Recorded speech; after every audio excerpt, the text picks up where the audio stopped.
Yo, what is going on, guys? Flashverse here, and welcome back to another video on the Arrowverse as a whole. And this will be my 10,000 subscribers special, where I will be answering all of your Arrowverse related questions.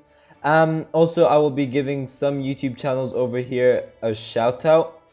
So a couple of days ago, we recently hit 10,000 subscribers on YouTube, and I would just like to say thank you guys so much for your support and the support you guys showed to the channel throughout this journey in getting 10,000 subscribers. I definitely couldn't have done it without any of you, so thank you guys so much. If you guys are new to the channel, don't forget to drop a like on the video and subscribe to the channel so you are aware of more Arrowverse content coming your way. Now, I will leave some timestamps in the description down below if you guys want to skip over to the questions, and I will split them into portions. So we have a Flash related question area, and then we have Supergirl, and I think that's pretty much it. That's most of the questions that we have. So those timestamps will be in the description down below. But for now, I would just like to give a couple of shoutouts to some YouTube channels. So for anyone interested in subscribing to these channels, if you haven't already, then be sure to stick for the shoutouts. So the first person who really deserves a shout out, and he is way bigger than I am, and that is the DCTV show. The majority of you guys would already know him, as he is pretty much the second biggest DCTV YouTuber out there.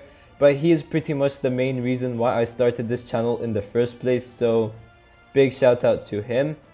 Now the next shout out goes to Flash Time, and this man over here, he has helped me a lot. He has helped me when I was all the way down to 100 subscribers. And definitely without his tips, this wouldn't have been possible as well. And throughout his journey, we have actually become pretty good friends, talking about the Arrowverse and stuff in general as well. Now, he does have a YouTube channel of his own, and he does make some really great content. So it would be greatly appreciated if you guys could drop a follow and subscribe to his channel as well. Now, the next shout out I would like to give is to Arrowverse Scenes, and very recently his channel sadly got taken down. He had 4K subscribers, and now he's on 100, and he is the one who made that intro for me at the start of the video. So be sure to subscribe to him for Arrowverse clips and stuff like that when the shows return. And lastly, the last shout out that I will give for this video is to DC Comics Arrowverse, and he has a great channel as well. He makes some very cool top 10s and ranking videos, but he does have other cool videos over there as well. So all of these YouTube channels will be linked down below in the description if you guys are interested in subscribing to them. Now, going into the questions, and the first portion of the questions are Flash related. So the first question is from Arrowverse Scenes, and he asks, what would be your ideal ending for The Flash? Now, this is a very good question, and most of you guys would have heard me say this before. I absolutely hate it when a show kills off their main character. So I do know that the ending everyone wants to see is Barry becoming the lightning that struck him, and although that is quite possible to happen, I hate that. I'd rather have Barry become the Flash off screen, he's still the Flash even when the show ends, or he does something retires or gives up the suit to Wally, and then for the last portion of the final episode, the last 10 minutes or so, I want to see the speedsters from the future and this legacy that the Flash left behind. I think that would be my ideal ending for the Flash. So thank you for your question. Now the next question is from Spoiler Free, and they ask, will Killer Frost's mom appear for the Flash season 7? Now, because of the whole quarantine situation, I'm not entirely sure, to be honest, but we do know that Caitlyn's story for season 7 has been changed. So for those who didn't know, the whole point of the Caitlyn ending for season 6 was actually because they could write her off, at least for the first half of the Flash season 7. And that was actually because Danielle Panabaker was pregnant and she was about to give birth, and then she would obviously have her maternity leave and stuff like that, so she wouldn't be available for the first couple of episodes of season 7. But now we have found out that she has given birth, she's finished her maternity leave, and actually Danielle Panabaker is filming again. So yeah, Caitlyn's storyline will now be changed. It's a different storyline than originally planned. So we could potentially see her mother appear, but to be honest, I really don't know. Now I will be answering two questions here because they are pretty much the same. Now Nawaf and Alejandro ask, will Barry get his speed back? Will Barry make his own artificial speed force from the same device in season 6, or will he use what Reverse Flash did? Now, to answer the first part of the question, yes, Barry will get his speed back. That is 100% confirmed. We already know that. And to answer the second question, the way Barry is making his speed force is actually the same way that Thawne made his. Thawne taught Nora how to make an artificial speed force as well as tap into one. The only thing we saw Nora do during The Flash Season 5 was tap into one. She did not create her own speed force.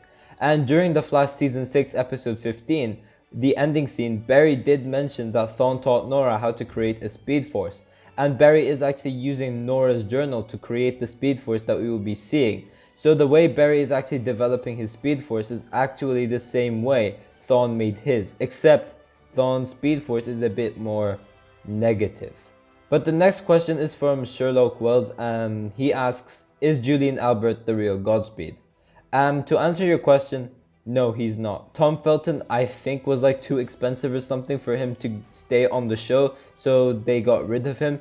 So no, Julian Albert isn't Godspeed. I don't think he will return anytime soon, but again, I could be wrong about that. But the next question is from Speedy_HZ, and they ask, will there really be gold boots for The Flash Season 7? Now, Eric Wallace has teased the gold boots. Eric Wallace is the showrunner for The Flash, and he has teased the gold boots during DC Fandome, and he did mention like a storyline being a potential way that they'll bring in the gold boots. As he said, it shouldn't be something that he will just get, it should be earned within the storyline, and he said that during DC Fandome. I believe as a suit upgrade, we could potentially see the gold boots in some way during The Flash Season 7, but really Eric Wallace never really confirmed it. It was just a teaser. So I do think we will get the gold boots eventually, but I'm not entirely sure if it will be for Season 7. But if it was up to me, I would say like he could get the gold boots somewhere around like the ending of Season 7. But Nathan Smurthwaite, sorry if I butchered that, but he asks, if The Flash gets a Season 9 or 10, who will be the main villains? So for The Flash Season 9, it could literally be any villain you could think of. We don't know for sure. So in regards to Season 9, my answer is I really don't know. But for Season 10, it will definitely be Reverse Flash. I think Reverse Flash as a big bad would be the perfect send-off to the show. He should be the main villain for The Flash Season 10. And during Season 10, they should not only end Reverse Flash, the story arc, and Barry finally defeats him, but they should also wrap up the other characters as well. So for that purpose, I would say the villain for The Flash Season 10 should be Reverse Flash. That's why I'm worried that they'll make the Reverse Flash like the villain for like the back half of Season 7 or later, because I don't want Reverse Flash to get too repetitive. I think he should be a villain that should appear every once in a while. So I do not think he should be a villain that appears like as a main villain until the final season.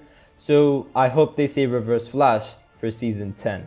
If they do get there, but Reverse Flash should be the main villain for the final season of The Flash. Now the next question is from Speed Force Master, and they ask, based on your expectations for The Flash Season 7, where do you think you would rank it?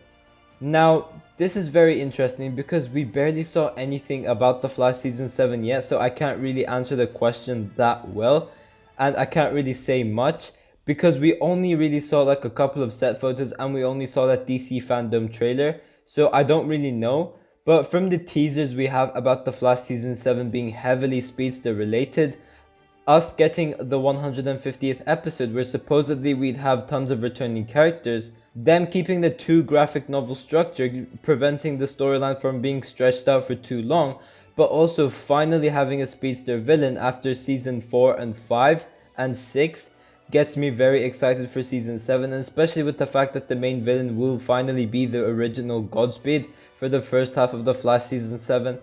Those all really get me excited.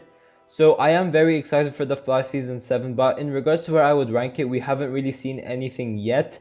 So I don't really know, but from what I'm expecting, I would put it in 3rd place, just under The Flash Season 1 and Season 2.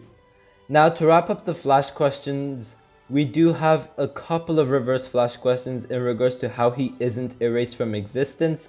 So this question is from clips of movies and series as well as spoiler free, and both of them pretty much ask the same question in regards to how Reverse Flash isn't erased from existence. Now, I do actually have a more in detail video coming about this soon, because I can't really talk about it that much for this video because there are a lot more questions I need to get through.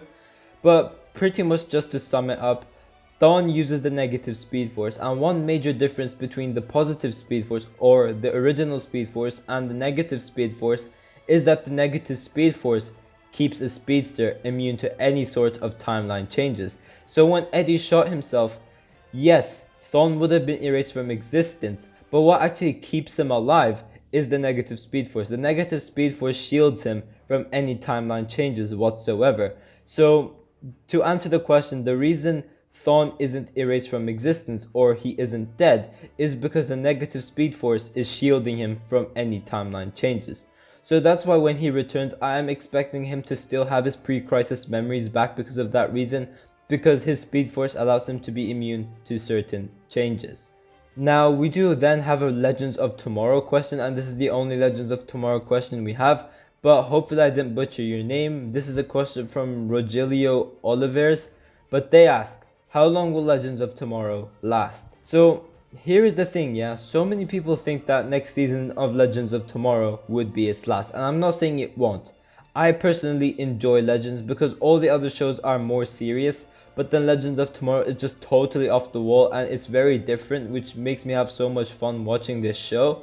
But I do see Legends of Tomorrow ending for season 8, but it is very possible that it would end during season 7 as well. But to answer your question, I would say season 8 would be my pick. Now the next questions are Supergirl questions, and we have 2 to answer. So Kumar C asks, will Supergirl die in the final season? And Carter Forster asks, will Supergirl die in the final episode, and is Brainiac 5 dead?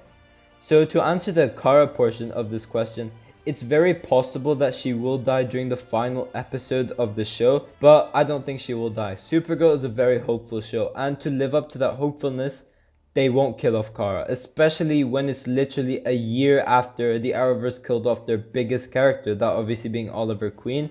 So no, I do not think they will kill off Kara. I think her ideal ending should be that she goes to the future with Mon-El and joins the Legion of Superheroes.